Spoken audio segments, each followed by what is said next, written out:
Published, 13:34 Eastern Daylight Saving Time, the 23rd of March 2019. Updated, 14:19 Eastern Daylight Saving Time, the 23rd of March 2019. Less than a year in from his comeback, Dan Evans will find himself comfortably inside the world's top 100 after this arduous trip around the United States. He has hit the initial target he set himself last April, but missed a chance to further surpass it on Saturday when he was edged out of the Miami Open second round, 4-6, 6-1, 6-3 by world number 23 Denis Shapovalov. The 28-year-old Midlander had two break-back points at 2-3 in the decider, having looked comfortably the better player in the opener, and Shapovalov was lucky with a framed volley on one of them.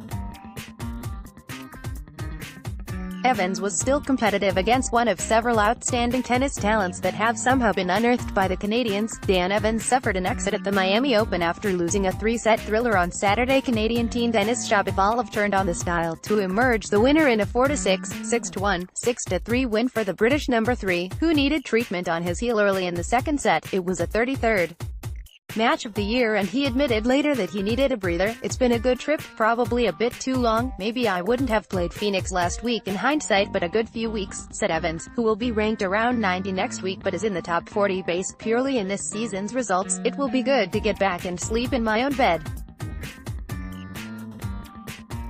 Dennis was too good for me in the end. He hits a big ball and is a lefty, which makes him difficult to read." After a bright opening set, Evans faded badly and his growing fatigue showed its true colors. The last month would have looked even better if Evans had won a sudden death tiebreak in the final of the Delray Beach ATP event.